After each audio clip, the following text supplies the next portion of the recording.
बेटा, तेरी देवरानी आ जाएगी तो घर के काम काजों से तुझे थोड़ी छुट्टी मिलेगी। माँ, मैं भी तो यही सोचती थी कि देवर जी की शादी हो जाएगी, घर में देवरानी आ जाएगी तो काम बराबर हिस्सों में बढ़ जाएगा। तो जहाँ मैं अकेली काम करती थी वहाँ मेरी देवरानी भी मेरे साथ काम करेगी। यही सोचकर मैं पहले बहुत खुश होती थी। अरे ये कैसी बात कर रही है तू? मुझे तो तेरी बात कुछ समझ में नहीं आ रही है। भाई देवरानी आएगी तो काम तो 2 हिस्सों में बटेगा ही ना, तू चिंता क्यों कर रही है? नहीं माँ, नहीं बटेगा। मेरे देवर को तो प्यार का भूत सवार है, वो भी करोड़पति घर की बेटी से इसको लड़ा रहे हैं जनाब। बोलते हैं कि मैं शादी करूंगा तो उसी लड़की से करूंगा। अब करोड़पति घर की लड़की आएगी तो भला घर के काम काजों में वो मेरी मदद क्यों करेगी? और क्या पता माँ, देवर को ही उड़ा ले जाएगी अपने घर। और मेरा क्या होगा? मैं तो बस सास ससुर की सेवा के लिए ससुराल में ही रह जाऊंगी। अरे बेटा, तू बेकार में चिंता कर रही है ममता, ऐसा कुछ नहीं होगा। देख समधी समधन जी बहुत समझदार हैं, वो ऐसा कभी नहीं होने देंगे। एक बात कहे ना, रुपयों की चमक अच्छों को अंधा बना देती है। हाँ बेटा, ये बात तो है। ज्यादातर लोग रुपए पैसे देखकर लालच में पड़ जाते हैं। माँ, तब मेरा क्या होगा माँ? क्या मेरी पूरी जिंदगी सास ससुर की सेवा और घर के काम काज में निकल जाएगा? क्या करे बेटा, किस्मत में जिस चीज का भोगना लिखा है वो तो भोगना ही पड़ता है। देखो ना माँ, मेरे देवर की तो छोटी सी नौकरी है, लेकिन जनाब करोड़पति घर की बेटी से इसको लड़ा रहे हैं। और एक हमारे भाई को ही देख लो, दिखने दिखाने में कितना हैंडसम है भाई, पढ़ा लिखा है, इतनी बड़ी नौकरी है। अरे उसको तो एक से बढ़कर एक रिश्ता मिल जाता, लेकिन ना जाने उस गवार में क्या दिखा भैया को जो उससे शादी के लिए हाँ कर बैठे। देख बेटा ममता, शादी ब्याह वैसे भी संजोग की बात होती है। भगवान ने जिसके लिए जो जोड़ी बनाई है वो मिलकर ही रहते हैं। देख बेटा, रागिनी को तेरे पापा ने ही पसंद किए थे और विजय ने भी आज तक अपने पापा की कोई बात नहीं टाली, इसीलिए उसने खुशी खुशी इस शादी के लिए हाँ कह दिया। लेकिन माँ, जरा सोच कर तो देखो, आपका एक लौता बेटा है भाई, और वो पढ़ा लिखा है, हैंडसम है, इतनी बड़ी नौकरी में है। सोचो अगर करोड़पति घर की लड़की आती तो अपने साथ 2-4 नौकर चाकर लेकर आती, रुपए पैसे लेकर आती, गहने जेवर लेकर आती, अच्छी साड़ियाँ लेकर आती, और जब भी मायके जाती अच्छा खासा मोटा नेग लेकर वापस ससुराल आती।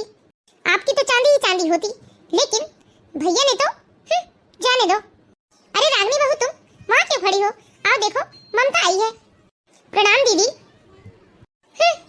ठीक है दीदी, मैं अभी आपके लिए चाय नाश्ता लेकर आती हूँ। अरे नहीं भाभी, रहने दो, आप बस मेरे मम्मी पापा और भैया की ही सेवा करो, उन्हें खूब खिलाओ।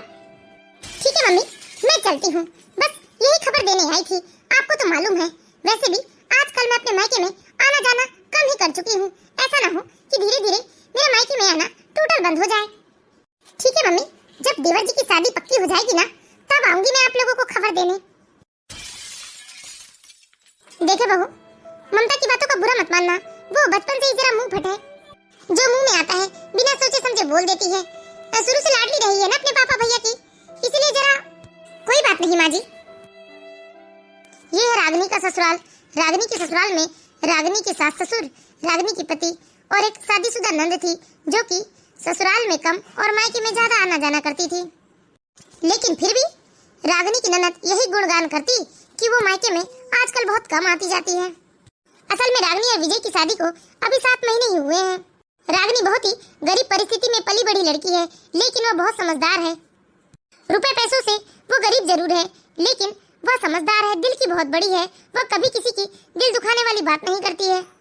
लेकिन ममता अपनी भाभी के सीधेपन का फायदा उठाती है और उसके मुंह में जो आता है वो अपनी भाभी के लिए बोल जाती है। रागिनी, आज ममता आई थी? हाँ जी, दीदी आई थी ना। आज फिर से रागिनी ने तुम्हें कुछ ना कुछ तो सुनाया ही होगा। नहीं जी, दीदी ने तो कुछ नहीं सुनाया, बल्कि दीदी तो बहुत प्यार से बात की मुझसे। क्यों?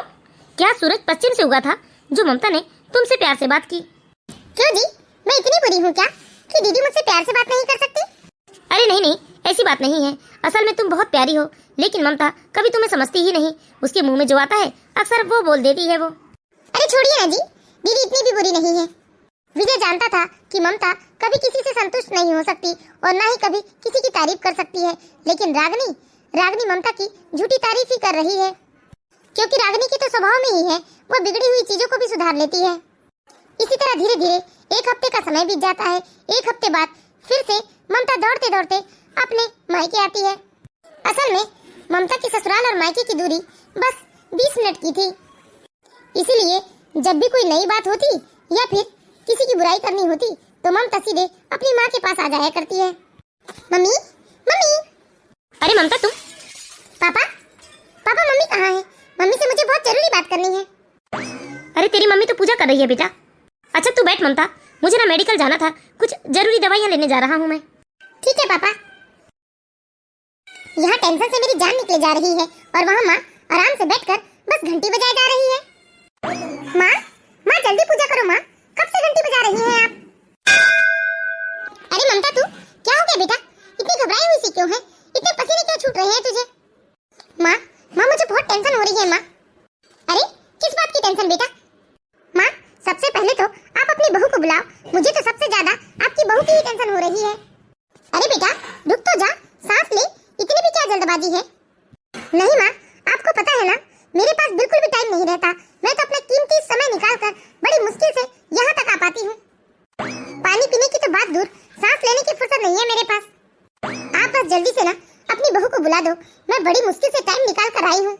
अच्छा रुक, बुलाती हूँ, रसोई में काम कर रही है तेरी भाभी। रागनी, रागनी। जी माँ जी, प्रणाम दीदी। देख तो तेरी ननद आई है, ना जाने इससे तुझसे क्या बात करनी है जो बोल रही है कि पहले भाभी को बुला दो। पहले तो इसकी बात सुन ले बहू, क्योंकि इसके पास तो सांस लेने तक की फुर्सत नहीं है। गर्मी का मौसम था और सुबह से ही रागनी किचन में लगी हुई थी। रागनी पसीने से भीगी हुई थी। रागनी ने अपने आंचल से अपना पसीना पोंछा और अपनी ननद के सामने जाकर खड़ी हो गई। पहले तो कुछ सेकंड तक ममता अपनी भाभी को ऊपर नीचे देखती ही रही। ममता अपनी भाभी को ऐसे देख रही थी जैसे किसी तुच्छ चीज को देख रही हो। क्या हुआ दीदी, आज पहली बार आपको मुझसे ऐसा कौन सा जरूरी काम पड़ गया? ये तो मेरा सौभाग्य है कि आप पहले मुझसे बात करना चाहती हैं। देखिए भाभी, ये फालतू के ना ये सभ्यता और संस्कार का दिखावा मेरे सामने मत कीजिए आप। बस जल्दी से आप अपनी अलमारी से जो सबसे महंगी और खूबसूरत सी साड़ियाँ हो वो लेकर आ जाओ मेरे सामने। दीदी क्या बोल रही हैं आप? साड़ियाँ मतलब? क्यों भाभी, आपको सीधी सीधी बात समझ में नहीं आती क्या? मैंने कहा आपकी जो सबसे महंगी साड़ी हो, सुंदर हो, वो साड़ी लेकर आओ मेरे सामने। लेकिन क्यों बेटा, अचानक से तुझे बहू की साड़ियाँ क्यों देखनी है? देखिए माँ, मुझे कोई इंटरेस्ट नहीं था कि मैं अपने घर के फंक्शन में भाभी को स्पेशली इनवाइट करूं, लेकिन मेरी होने वाली करोड़पति देवरानी और मेरी सास चाहती है कि मैं अपनी भाभी को स्पेशली इनवाइट करूं, वो भी 4 दिन पहले। क्या 4 दिन पहले? वो क्यों? अचानक से तेरी सास मेरी बहू को 4 दिन पहले क्यों बुला रही है? माँ, आपने, पापा ने, भैया ने, सबने भाभी की तारीफों की बहुत पुल बांधे है ना मेरे ससुराल में। बहुत बढ़ा चढ़ा कर बताया है आपकी बहू बड़ी संस्कारी है, सभ्य है, गुणवान है, सुशील है। बस भाभी को उसी का प्रदर्शन करना है मेरे ससुराल चलकर। मेरी तारीफ तो कभी मेरे ससुराल वाले से हुई नहीं, बल्कि मेरी भाभी की तारीफ करते रहते हैं दिन रात। इसलिए भाभी जो कह रही हूँ ना, जल्दी करो, अपनी महंगी महंगी साड़ियाँ लेकर आओ मेरे सामने। कहीं मेरे ससुराल में आकर मेरी नाक मत कटवा देना। इसीलिए तो अपना कीमती टाइम निकाल कर भागते हुए अपने मायके आई हूँ। चलो जल्दी करो, मुझे जाना भी है, घर में बहुत काम है मेरे पीछे। अपनी ननद की इतनी जल्दबाजी देखते हुए रागनी अपने कमरे में आती है और अपनी अलमारी से कुछ महंगी महंगी साड़ियाँ निकालकर अपनी ननद के सामने आकर खड़ी हो जाती हैं। सबसे ज्यादा गलती तो ना पापा की है। पापा जहाँ भी जाते हैं बस भाभी की तारीफ ही करते रहते हैं। दीदी लीजिए, देख लीजिए, मेरे पास यही साड़ियाँ हैं। आप इसमें से जो भी साड़ी मुझे पहनकर आने के लिए कहेंगी, बस मैं वही पहन कर आ जाऊंगी और इन्हीं में से कुछ साड़ियाँ लेकर भी आ जाऊंगी। ममता ने एक नजर साड़ियों पर डाली और मुंह बनाते हुए अपनी भाभी से कहा, क्या आपके पास बस यही साड़ियाँ हैं? आपके मायके से आपको और अच्छी साड़ियाँ नहीं मिली क्या? दीदी मेरे पास सबसे कीमती साड़ियाँ बस यही है और यही साड़ियाँ मुझे मेरे मायके से मिली हैं। बताइए दीदी, इनमें से कौन सी साड़ी अच्छी लग रही है? भाभी तुम्हारा दिमाग तो सही है ना? माँ ये सब क्या है? ये साड़ियाँ पहनेंगी भाभी? ऐसी मिलती जुलती साड़ियाँ तो मैं अभी अपनी नौकरानी को देकर आई हूँ शादी के लिए, और ऐसी ही सेम साड़ियाँ मेरी भाभी पहन लेगी। तो बताओ, जब दोनों साथ में खड़ी हो जाएंगी तो पता कैसे चलेगा कि कौन मेरी भाभी है और कौन उस घर की नौकरानी है? माँ क्या मुँह दिखाऊंगी मैं अपने ससुराल वालों को? क्या कहेंगे सब लोग? माँ ये सब तो बिल्कुल नहीं चलेगा। तुम एक काम करो, इनके लिए कोई ढंग की महंगी सी साड़ी खरीद दो। माँ मेरे ससुराल में मेरी भी कोई इज्जत है, वहाँ पर मेरी नाक न कटवाओ आप लोग। ननद की बात सुनकर रागनी ने एक नजर अपनी साड़ियों पर डाली और वह सोचने लगी कि उसके पास तो यही अच्छी साड़ियाँ हैं और उसके मम्मी पापा ने ये साड़ियाँ उसके लिए बहुत ही प्यार से और कुछ रुपए कर्ज लेकर खरीदी हैं। रागनी जो भी साड़ी लेकर आई थी वो सब साड़ियाँ अच्छी थी और महंगी भी थी, लेकिन ममता ने उन साड़ियों को तुच्छ कह दिया। फिलहाल तो बेचारी अभी रागिनी को आए हुए मुश्किल से 7-8 महीने ही हुए थे। रागिनी को ज्यादा शॉपिंग करने का शौक था ही नहीं, क्योंकि वह बहुत ही गरीब परिस्थिति से पली बढ़ी थी। इसीलिए शादी के बाद भी उसने कभी अपने पति से शॉपिंग की जिद नहीं की। रागिनी पहली बार अपनी ननद के ससुराल जाने वाली थी। बेचारी रागिनी शुरू से ही अपनी ननद के तेवर देखकर उससे बहुत डरती थी, इसलिए उसने कुछ भी बोलने की हिम्मत नहीं की। लेकिन ममता की माँ से रहा नहीं गया, इसलिए उन्होंने अपनी बेटी से कह दिया, ममता बेटा, इन साड़ियों में क्या बुराई है? साड़ियाँ अच्छी तो है ना, लेकिन तुम्हें पसंद नहीं है तो तुम परेशान मत हो। इतनी जल्दी नई साड़ियाँ तैयार करना तो मुश्किल है, लेकिन हाँ, बहू किराए की साड़ी तो पहन ही लेगी। तू चिंता मत कर, मैं 3-4 साड़ियाँ 3-4 दिनों के लिए किराए से ले लूंगी। हाँ माँ, फिलहाल तो किराए की साड़ियों से ही काम चलाना पड़ेगा, क्योंकि इनके मायके वालों की तो औकात ऐसी है नहीं कि अभी इन्हें 2-4 साड़ियाँ खरीद कर दे दे। दीदी, ये साड़ियाँ तो अच्छी है ना, क्या बुराई है इन साड़ियों में? अच्छी है, साड़ी अच्छी है ये। लो भाभी, अब तो गंदी हो गई ना ये साड़ियाँ। अब तक तो रागिनी चुपचाप सब कुछ बर्दाश्त करते रही, लेकिन जैसे ही ममता ने रागिनी के मायके वालों की बेइज्जती करना शुरू करी, उसके मम्मी पापा की प्यार से खरीदी हुई साड़ियों को नीचे फेंक दिया। यह सब देखकर तो रागिनी का जैसे खून खौल उठा। रागिनी को बहुत गुस्सा आया। रागिनी पहली बार अपनी ननद के सामने गुस्से से खड़ी हो गई और अपनी ननद को आग दिखाते हुए कहती है, दीदी, ये क्या किया आपने? अरे मेरी साड़ियाँ आपने नीचे क्यों फेंक दी? दीदी, आपकी नजरों में इन साड़ियों की कोई कीमत नहीं है, लेकिन यह मेरे मम्मी पापा ने मेरे लिए बहुत ही प्यार से खरीदा है। दीदी, आपने ऐसे कैसे मेरी साड़ियों को नीचे फेंक दिया? अरे माँ, अपनी बहू को देखना तो, अरे इनके मुंह में भी जबान है, यह भी बोल रही है। अरे बेटा, छोड़ ना, अब फैसला हो गया ना कि तेरी भाभी किराए की साड़ी पहन कर आ जाएगी, तो क्यों बेकार में अपना दिमाग खराब कर रही है? तू चल ना बेटा, चल तू कुछ खा पी ले। अरे नहीं माँ, ऐसे कैसे? देखा नहीं आपने अपनी बहू के तेवर? वैसे तो मैं इन्हें अपने ससुराल की शादी में कभी बुलाना ही नहीं चाहती थी, लेकिन वो तो मैं अपने सास ससुर और दादी सास और स्पेशली अपनी करोड़पति देवरानी के कहने की वजह से इन्हें इनवाइट करने आई थी। नहीं तो मैं आपकी बहू को कभी अपने घर शादी में नहीं बुलाना चाहती थी। रंग ना रूप, गुण ना ज्ञान, वो तो पापा और भैया की बदकिस्मती है जो उन्होंने इन्हें पसंद कर लिया इस घर की बहू के लिए। अरे मुझे क्या पड़ी थी माँ, जो मैं इन्हें यहाँ बुलाने आ जाती, वो तो मैं अपने माँ बाप की इज्जत की वजह से यहाँ आ गई। कहीं भाभी ऐसी 2 कौड़ी की साड़ी पहनकर मेरे ससुराल न चली आए, जिससे मेरे मम्मी पापा की इज्जत खराब हो जाए। मैं तो सिर्फ अपने मायके की इज्जत बचाने की खातिर यहाँ पर आई हूँ कि चलकर देख लूँ मेहरानी के पास कोई ढंग की साड़ी वाड़ी है या नहीं। लेकिन यहाँ तो मेहरानी के तेवर ही बदल गए हैं। मैं तो कहती हूँ एक काम करो माँ, रहने ही दो। मैं पहले भी मना कर रही थी और मैं कुछ न कुछ तो बहाना अपने ससुराल में बना ही दूंगी। बस आप और पापा और मेरा भाई आ जाएगा शादी में। मेरे भाई के आ जाने से वैसे मेरी इज्जत बढ़ जाएगी, इन्हें तो रहने ही दो। अरे नहीं बेटा, कैसी बातें कर रही हो तुम? अगर तुम्हारी भाभी तुम्हारे ससुराल आएगी तो तुम्हारे भी तो काम काजों में मदद हो जाएगी ना। वैसे भी तो बेटा तुम हमेशा शिकायत करते रहती हो कि तुम्हें अकेले काम करना पड़ता है। ममता की ऐसी हरकत देखकर तो बेचारी रागिनी की आंखों से आंसू बहने लगा, लेकिन रागिनी ने जैसे तैसे अपने आंसू संभाले और गुस्से से वो अपनी ननद के सामने खड़ी हो गई, क्योंकि इतनी बेइज्जती तो रागिनी ने भी अपने जीवन में कभी नहीं सही थी। दीदी, अब तक तो मैं चुप ही थी, आपसे मैंने कुछ नहीं कहा, क्योंकि यह मेरे माँ बाप के संस्कार है कि कभी किसी को ऐसा जवाब मत दो जिसे सुनकर वो दुखी हो जाए।